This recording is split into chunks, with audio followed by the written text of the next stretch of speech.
অমিত শাহ, আমি তো মনে করি এই কথা শোনার পরে অমিত শাহকে পদত্যাগ করা উচিত। এই নোংরা খেলার মূল নায়ক হচ্ছে এই নওশাদ, যে এখানে পরিকল্পিতভাবে চক্রান্ত করে যেন বাংলার মানুষের ভোটাধিকার কেড়ে নেওয়া হয়, তার জন্য যদি জোরালো প্রতিবাদ যদি কেউ করে থাকে সেটা তৃণমূল কংগ্রেস, আর তার নেতা হচ্ছে অভিষেক বন্দ্যোপাধ্যায়, মমতা। গতকাল আপনি ভাঙড়ের একটা জনসভায় বলেছিলেন যে সম্ভবত আইএসএফ এর কোনো নেতাকে উল্লেখ করে যে আমাদেরকে কেন্দ্র করে চোর চোর বা কোনো রকম বিশৃঙ্খলা ইত্যাদি কোনো অসভ্যতামি করলে তাদের মাটিতে পুঁতে দেওয়া হবে। এটা নিয়ে নওশাদ সিদ্দিকী বলছেন আইনি ব্যবস্থা নেব, কি বলবেন? সে নিতে পারে, আমরা আজও বলছি। দেখুন, আমরা ভদ্রভাবে এগোতে চাই, আমরা নোংরামি করতে চাই না। কেউ যদি নোংরামি করে তার বিরুদ্ধে যা যা প্রতিরোধ গড়ে তুলতে হয় আমরা নিশ্চিতভাবে করব। কারণ যে নোংরা খেলা গত 2-3 বছর ধরে খেলছে, এই নোংরা খেলার মূল নায়ক হচ্ছে এই নওশাদ।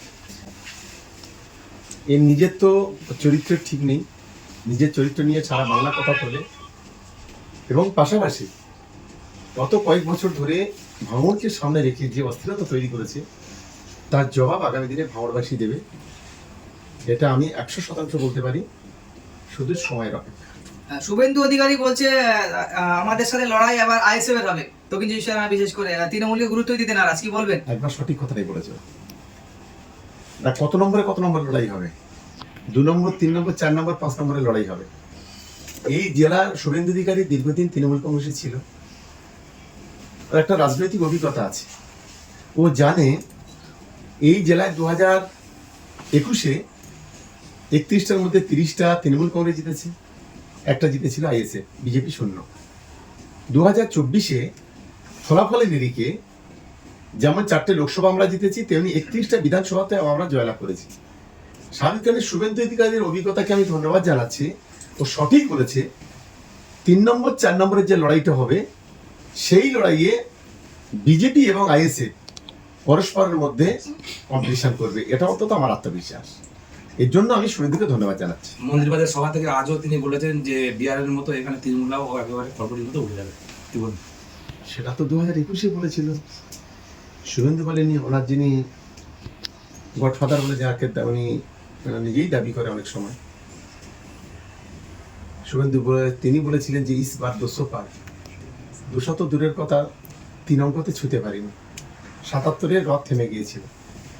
2024-এ বলেছিল 42-এ 42, দেশের প্রধানমন্ত্রী বলেছিল 42-এ 42, আর দেশের স্বরাষ্ট্রমন্ত্রী বলেছিল 42-এ 35। ভারতে দাঁড় করিয়ে দিয়েছে বাংলার মানুষ। আর 2026-এ 77টা ছিল, 77 থেকে 17 নামলে খুব বেশি আমরা আশ্চর্য হব না। কারণ এই মুহূর্তে গোটা বাংলায় যে পরিস্থিতি, এসআইআর এর মধ্যে দিয়ে যেভাবে মানুষকে বিপদের মধ্যে ঠেলে দিয়েছে, গত কয়েক বছর ধরে যেভাবে গোটা দেশ জুড়ে অস্থিরতা তৈরি করেছে, বাংলাকে ধ্বংস করার যে চক্রান্ত ষড়যন্ত্র করেছে, বাংলার মানুষকে যেভাবে রাস্তায় দাঁড় করিয়ে দিয়েছে, তাতে করে 17টা যদি পায় আশ্চর্য হওয়ার কিছু নেই, এটা অন্তত আমি মনে করি। তৃণমূল দলটাকে টিকিয়ে রাখার জন্য অনুপ্রবেশকারীদের ঢোকানো হচ্ছে, বিশেষ করে সন্দেশখালী এলাকায়, এমনটাই অভিযোগ করছে বিজেপি, কি বলবেন? তার দায়ভারটা কার? সেন্ট্রাল সিকিউরিটি ফোর্সেস যেগুলো আছে, সিআইএসএফ, বিএসএফ থেকে শুরু করে বিভিন্ন ধরনের অফিসার ফোর্স যেগুলো আছে, বিভিন্ন গোয়েন্দা সংস্থার অফিসাররা আছে, তো তার মাঝখান থেকে যদি বাংলাদেশ থেকে কেউ আসে, তার জন্য দায়ী তো তৃণমূল কংগ্রেস নয়, তার জন্য দায়ী তো মামাজি মানুষ নয়, তার জন্য দায়ী হতে স্বরাষ্ট্রমন্ত্রী অমিত শাহ। আমি তো মনে করি এই কথা শোনার পরে অমিত শাহকে পদত্যাগ করা উচিত। ওর থাকার কোনো যৌক্তিকতা নেই, কোনো অধিকার আছে বলে আমি অন্তত মনে করি না। বিজেপি যে ডালে বসে সেই কালিদাসের মতো সেই ডালটাই কাটছে, খুব ভালোভাবে দেখেন। আজও আপনার চিফ ইলেকশন কমিশনারকে চিঠি লিখেন মাননীয় মুখ্যমন্ত্রী মমতা বন্দ্যোপাধ্যায়। অন্যদিকে বিএলওরা কিন্তু আজকে মিছিল করেছে রাস্তায়, তাদের যে মেন্টাল প্রেশার পড়ছে, এটা নিয়ে বিজেপির একাংশ বলছে কি বিএলওদেরকে সাজিয়ে নামানো হয়েছে এই ব্যাপারটা পুরো ঘেঁটে দেওয়ার জন্য, কি বলবেন? দেখুন, এ পর্যন্ত 35 জন মানুষ মারা গেছে, তার মধ্যে 3 জন বিএলও। বিভিন্ন জায়গায় আমরা দেখছি বিএলওরাও ভেঙে পড়েছে, তারা কান্না করছে, চিৎকার করছে, তাদের উপর বিভিন্ন প্রেশারাইজ করা হচ্ছে। আমরা প্রথম থেকে এই কারণে এসআইআর এর আমরা বিরোধিতা করছিলাম, যে আপনি এসআইআর করুন, আমাদের আপত্তি নেই। আপনি 21-এর ইলেকশনের পরে কেন করলেন না? আপনি 23-এ কেন করলেন না? আপনি 24-এ করলেন না কেন? আপনি 25-এ ভোটের দরগড়া এসে এই যে চাপাচাপি, এই যে যার ফলে আজকের মানুষ মৃত্যুর দিকে চলে যাচ্ছে, এর জন্য দায়ী কে? এর জন্য দায়ী জ্ঞানেশ কুমার, এর জন্য দায়ী নরেন্দ্র মোদী, অমিত শাহের মতো লোকেরা, যাদের জন্য আজকের এই 35টা তাজা প্রাণ আজকে চলে গেল। অনেকে সুইসাইড নোটে লেখা আছে, তারা তো বাঁচতে চেয়েছিল। কেউ লিখেছিল যে দিদি দাদা আমি বাঁচতে চাই, আমি বাঁচতে চেয়েছিলাম কিন্তু আমাকে বাঁচতে দিল না।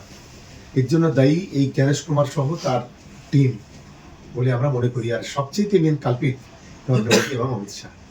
অনেকের নামের ভুল আপলোড করতে পারছে না, সার্ভারের সমস্যা বা সিস্টেমে সমস্যা করছে, অনেকে বাদ যাওয়ার আশঙ্কা করছে, বিএলওরাও চিন্তিত। কি বলবেন এটা নিয়ে? আন্দোলনে নামবেন কি দেখুন, পরিকল্পনা আছে? বাংলার মধ্যে একটাই পার্টি হচ্ছে তৃণমূল কংগ্রেস, আর সেই তৃণমূল কংগ্রেসের সর্বাধিক সাধারণ সম্পাদক আজকে একটু আগে আমাদের সভা হয়েছে, 25,000 তৃণমূল কংগ্রেসের কর্মী দিয়ে নিয়ে একটা ভার্চুয়াল সভা হয়েছে, যেটা বাংলা কেন আমি জানি না যে সারা ভারতবর্ষে কোনো নেতা এই ধরনের নজির সৃষ্টি করতে পেরেছেন কিনা, যেটা অভিষেক বন্দ্যোপাধ্যায় করেছেন। এর আগে আমাদের 8,000 কর্মীকে নিয়ে করেছিল, এবারে তিনি শুরু করেছেন 25,000 কর্মীকে নিয়ে আজকে করেছেন।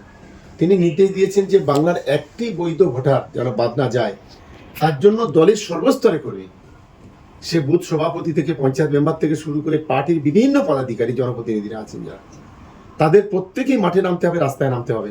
সেখানে কোনো তৃণমূল কংগ্রেস না, সেখানে কোনো বিজেপি না, সেখানে কোনো সিপিএম নাই। প্রত্যেকটা মানুষ যাতে তাদের ভোটাধিকারটা, ন্যায্য অধিকারটা যা পায়, ভোটার লিস্টে যাতে নাম ওঠে, তার জন্য অতন্দ্র প্রহরীর মতো সকলকে মাঠে নামতে হবে।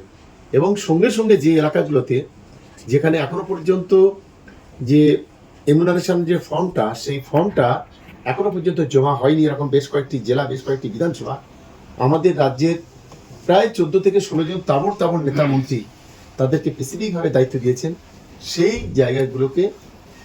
জায়গাগুলোকে যাতে ফর্মগুলো সঠিকভাবে ফিল আপ হয়। এবং সঙ্গে সঙ্গে আমাদের 9 জনের একটি সংসদীয় দল, সংসদীয় কমিটির যারা নেতার নেতৃত্বে চিফ ইলেকশন কমিশনের কাছে যাবে তারা এই প্রতিবাদ জানাতে, যে এখানে পরিকল্পিতভাবে চক্রান্ত করে যেন বাংলার মানুষের ভোটাধিকার কেড়ে নেওয়া হয়। তার জন্য যদি জোরালো প্রতিবাদ যদি কেউ করে থাকে, সেটা তৃণমূল কংগ্রেস, আর তার নেতা হচ্ছে অভিষেক বন্দ্যোপাধ্যায়, মমতা বন্দ্যোপাধ্যায়।